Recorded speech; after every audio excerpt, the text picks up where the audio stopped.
Okay, you're watching Live Now. I'm Austin Westfall, a live look at the White House, 921 in the nation's capital. Let's talk about the White House's plan to end the war in Ukraine. Axios having a scoop this week saying that the White House has a new plan that involves the Ukrainians making significant territorial concessions to Russia. The plan would basically grant Russia parts of eastern Ukraine that it does not currently control. That would come in exchange for a U.S. security guarantee for Ukraine and Europe against future Russian aggression. All of this coming from a U.S. official with direct knowledge. Again, Axios was the outlet with the scoop. Here they have it. Also mentioning Trump's full 28-point Ukraine-Russia peace plan, which would force Kiev to give up additional territory in the east, cap the size of its military, and agree to never join NATO. So this is a 28-point plan. I want to go over this plan with retired Marine intelligence officer, national security analyst, and host of the Strap podcast, Hal Kempfer. He's here. Let's talk about the territorial concessions first, Hal. Where in eastern Ukraine are they talking about, and how significant of a concession are they talking about here? Well, Austin, it's pretty significant because what they want is, and it's kind of going back to what Putin had talked about, is to give up the Donbass, to give up all the rest of Donetsk, and basically to give up all those oblasts that currently Russia is fighting over that it doesn't completely control. It would basically say, hey, give that up, give that to Russia, cede it to Russia. And then there's a provision in there which basically says that it won't be disputed anytime in the future, which I'm sure is not sitting well with the Ukrainians. It's not sitting well with the Europeans either.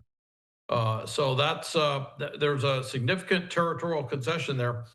There is Russia. I can't see anything where they could cede any territory to Russia. Not that Ukraine has territorial designs on any Russian territory, although they have held Russian territory at times during this war. But yeah, it's basically it looks very much like what was pushed out by the Kremlin some time back. So, a U.S. official told Axios that Ukraine is likely to lose the territory anyway if the war continues. Does that feel accurate given what we've seen on the battlefield over nearly 4 years, Hal? That's a Russian talking point. And, look, right now, there are some marginal gains that Russia has made at horrendous cost. They might, I think at some point, they could end up taking Pokrovsk. What it will cost them to take Pokrovsk is going to be horrendous when they actually figure out all the numbers. And they made some gains, I guess, up around Kupiansk and a few other places. But they've been moving very slowly. There was an estimate out this summer that said at the current pace of the Russian advance, that they would seize the rest of the Donbass in 4 years.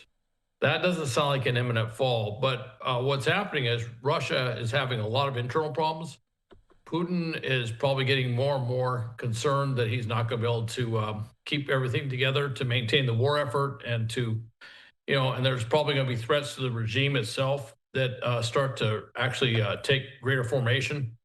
And so he would like to see this war end, but politically, he needs to end it in such a way that he can claim this was a victory, that he can claim that all these losses they suffered were somehow justified. And that's why he's stuck with this. And to accept anything less puts him in, I think, at least in his mind, certainly in political peril. Let's say that a peace deal is made. How can Ukraine be assured that Russia won't simply resume the war at a later date? Ukraine is absolutely assured that Russia's going to resume the war at some future date. There is some language in there which says, basically to Russia, don't do it, don't do that.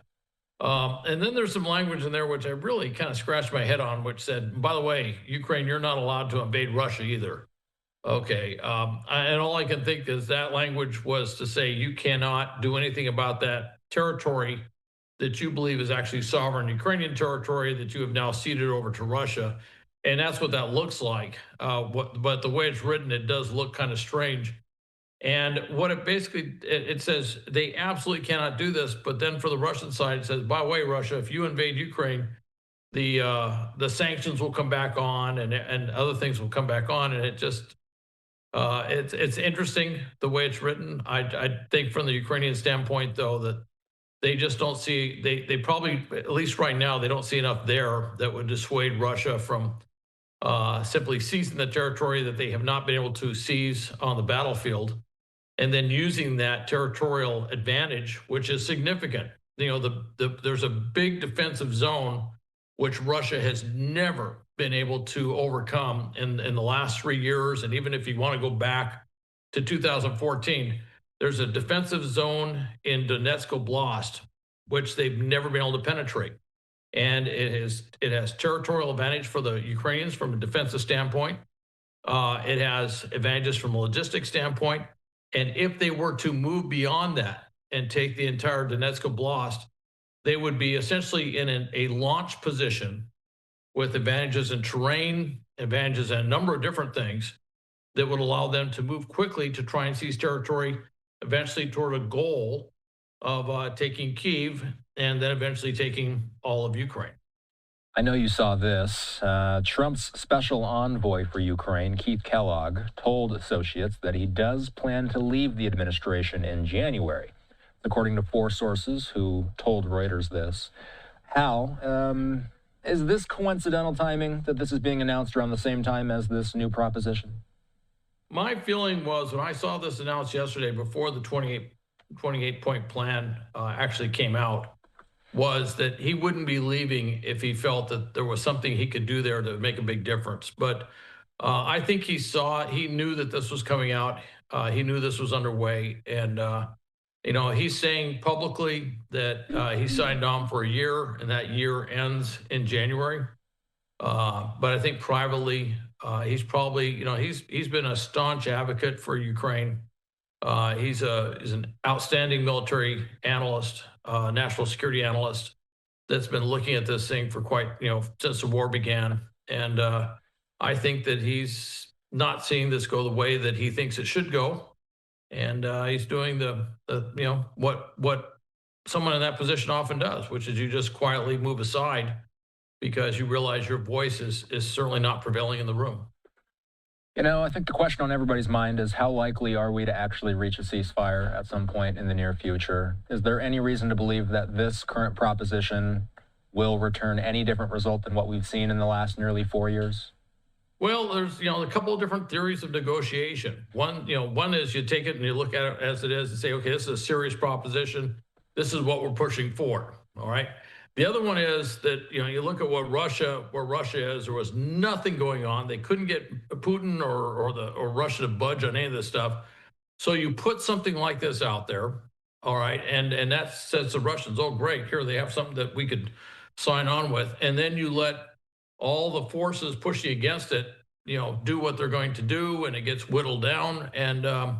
And you see if you can somehow in this process engage the Russians into a meaningful dialogue with the Ukrainians for some sort of ceasefire agreement. I think that's hopeful that something like that could come about, but that's one thought. And the other thought, which is really kind of further out, is that we threw this out there knowing full well that the Europeans and the Ukrainians would be unable to accept it. And that would be kind of our final gesture before we essentially pull back from serious engagement in Ukraine, and that's another thought. I don't know which one. Has more weight right now, but I do think that all of them.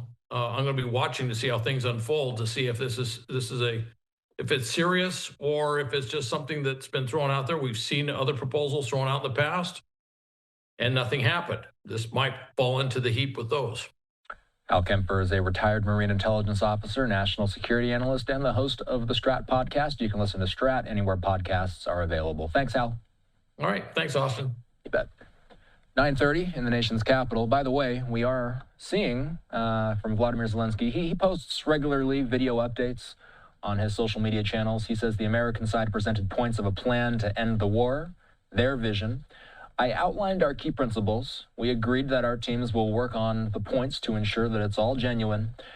We're geared up for clear and honest work. Ukraine, the U.S., our European and global partners. Attached to this social media post, Zelensky posted a 4-minute-long update. Let's listen to that. Бажаю здоров'я. Сьогодні у мене була зустріч з представниками Сполучених Штатів, вагома делегація і дуже серйозна розмова.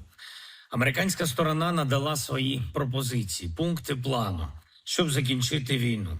Їхнє бачення. Ми з перших днів війни займаємо одну надзвичайно просту позицію. Україні потрібен мир. І справжній мир, такий, який не зламає третє вторгнення. Достойний мир, щоб умови були з повагою до нашої незалежності, нашого суверенітету, до гідності українського народу. І ми саме такі умови маємо забезпечити. Я окреслив, що саме для нас принципово, і ми домовились, що команди працюватимуть над цими пропозиціями, щоб це було по-справжньому. Ми не будемо робити різких заяв і налаштовані на чітку, чесну роботу. Україна, Сполучені Штати і наші друзі та партнери в Європі та в світі. Цими днями багато розмов з європейськими лідерами, багато переписки. Я дякую всім друзям України за підтримку. Сьогодні я говорив з президентом Фінляндії Стубом. Ми координуємо наші зусилля, постійно на зв'язку з іншими лідерами, президентом Франції. Я розраховую найближчими днями говорити з президентом Трампом. Ми свідомі того, що сила Америки та підтримка Америки можуть наблизити мир реально. І ми не хочемо це втратити. Ми розуміємо також і те, що у Росії немає реального бажання миру. Інакше вони і не починали цю війну. Багато оцінок є, цілком справедливих, що Росія увесь цей рік намагається зробити тільки одне, а саме відкласти санкції та виграти ще час для війни. Америці по силам зробити так, щоб російська налаштованість на закінчення війни нарешті стала серйозною. Буду заради цього працювати і надалі. На 100% увесь мій час саме цьому зараз присвячений. Україні потрібен мир.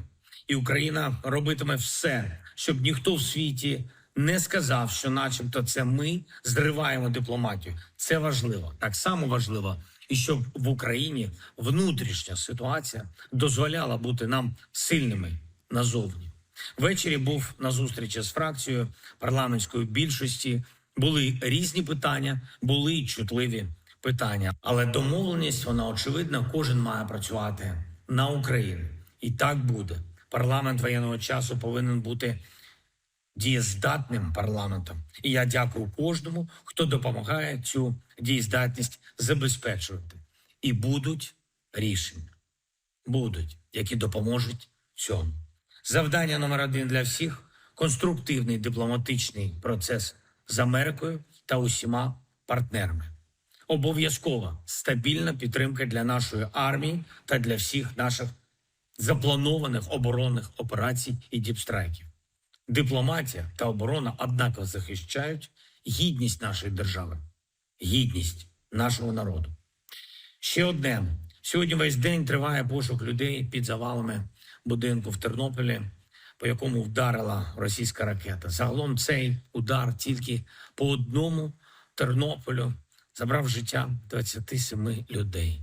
Мої співчуття усім рідним і близьким. Доля ще 17 людей залишається невідомою. ДСНС України та всі необхідні служби працюватимуть стільки, скільки потрібно. Я вдячний усім, хто залучений до цієї роботи. Я дякую усім, хто зараз з українцями, хто працює на державу і захищає українські інтереси. Життя наших людей